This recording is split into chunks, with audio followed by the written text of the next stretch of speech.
লাইনচ্যুত মালগাড়ি, বাতিল ট্রেন, ঘোরানো হলো রুট। ফের লাইনচ্যুত ট্রেন। এবার নর্থ ইস্ট ফ্রন্টিয়ার রেলওয়ের কাটিহার ডিভিশনে কুমেদপুর ইয়ার্ডে মালগাড়ি লাইনচ্যুত হলো। মালগাড়ির 5টি বগি লাইনচ্যুত হয়েছে বলে জানা গিয়েছে। এর জেরে ব্যাহত ট্রেন চলাচল। বেশ কয়েকটি ট্রেন বাতিল করা হয়েছে।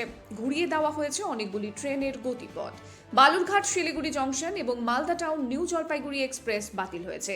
ঘুরিয়ে দেওয়া হয়েছে Howrah new Jalpaiguri Vande Bharat, Sabroom Sealdah Kanchenjunga express, Haldibari Kolkata express, Kamakhyapuri express, Radhikapur Katihar Radhikapur passenger এবং দিল্লি আলিপুরদুয়ার জংশন এক্সপ্রেসের রুট। কয়েকটি ট্রেনের রুটে কাটছাঁটো করা হয়েছে, যেমন new Jalpaiguri Malda town express Khurial ও মালদা টাউনের মধ্যে চলাচল করবে না। শিলিগুড়ি জংশন বালুরঘাট এক্সপ্রেস ডালখোলা ও বালুরঘাটের মধ্যে বাতিল করা হয়েছে। শিলিগুড়ি জংশন মালদা কোর্ট কৃষ্ণগঞ্জ ও মালদা কোর্টের মধ্যে চলাচল বন্ধ রাখা হয়েছে। আবার মালদা কোর্ট শিলিগুড়ি জংশন ট্রেনটি কুমেদপুর ও শিলিগুড়ির মধ্যে চলাচল করবে না। শিয়ালদহ সবরুম কাঞ্চনজঙ্ঘা এক্সপ্রেস, শিয়ালদহ জাগি রোড স্পেশাল ও হাওড়া রাধিকাপুর কুলিক এক্সপ্রেসকেও মালদা টাউনে নিয়ন্ত্রণ করা হবে পরবর্তী নির্দেশ না আসা পর্যন্ত। রেল অ্যাক্সিডেন্ট হয়েছে, কারণ তো খুব কষ্ট মানুষের, তো এখন চলাচল বন্ধ হয় সবারই। সাপ যতক্ষণ সাপ না হবে ততক্ষণ তো যাচ্ছে না ট্রেন। মানুষের খুব এই মালগাড়ি যাচ্ছিল কোথায়? শিলিগুড়ি থেকে কাঠে যাচ্ছিল, 5টা বগি করে রেল ছেড়ে দিয়েছে। কোন রকম কি বগি উল্টে গেছে? বগি রেল ছেড়েছে, উল্টে যাওয়ায় কেউ কি মানে জখম হয়েছে, হতাহত হয়েছে? না হয়নি, কেউ হয়নি। কি ভর্তি রয়েছে সেই মালগাড়িতে? তেল আছে, পেট্রোল ভরা আছে, ডিজেল তেল ভরা আছে। আপনার নাম? আনসুর রহমান। বাড়ি? বাড়ি কুমেদপুর। রেল কর্তৃপক্ষের কিছু কমজোরি আছে এবং আমাদের এখানে যে হলো গ্যাংম্যান বা যারা রেল স্টাফ যারা আছে তাদের গাফলতি অবশ্যই আছে। কারণ হয়তো এই বৃষ্টির সময় হয়তো অনেক সময় মাটির ধস হয় বা রেল লাইনচ্যুত হয়, সেটাকে দেখাশোনা ব্যাপারটা রেলের দায়িত্ব। সেগুলো কিন্তু দেখাশোনা হচ্ছে না, রেলের কোনো কর্ণপাতই নেই সে ব্যাপারে। বিশেষ করে কিছুদিন আগে বেশ জুলাই মাসে 4-5টা ঘটনা ঘটলো। আপনার শিলিগুড়িতে হলো একটা, বাকি আপনার বিভিন্ন জায়গায় হাওড়া এক্সপ্রেসে একটা ঘটনা ঘটলো, সেখানে অনেক মানুষ মারা গেল। তবুও গভর্নমেন্টে বা রেলের কোনো কর্ণপাত হচ্ছে না এবং রেলের তাহলে সরকার কি মানুষের প্রাণকে কি তারা কোনো মূল্য দিচ্ছে না? কি মনে তাই হচ্ছে? তো মনে হচ্ছে যে কোনো মূল্য দিচ্ছে না এরা। মূল্য দিলে তারা ট্রেনে উঠলেই কি তাকে সরকার টিকিট কাটতে হবে? অবশ্যই সরকার বিনা টিকিটে তো কেউ যাচ্ছে না কেউ। না, মানুষ ট্রেনের টিকিট কাটছে সফরের জন্য, কোনো দূরপাল্লা ট্রেনের জন্য, কিন্তু এখানে দেখা যাচ্ছে মানুষ ট্রেনে উঠলেই সে সরকার টিকিট কেটে নিচ্ছে, মানে সে মারা যাচ্ছে।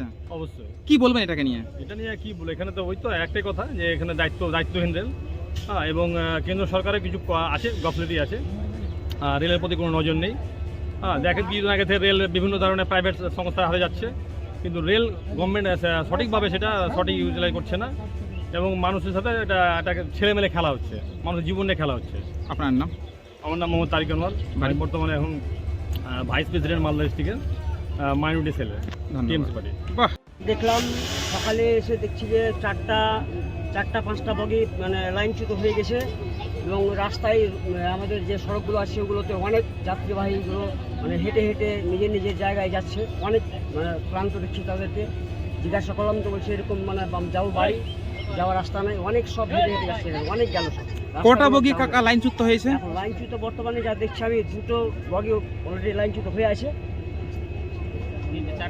কটা বগি হয়েছে? বগি টোটাল 5টা এখানে দেখছি।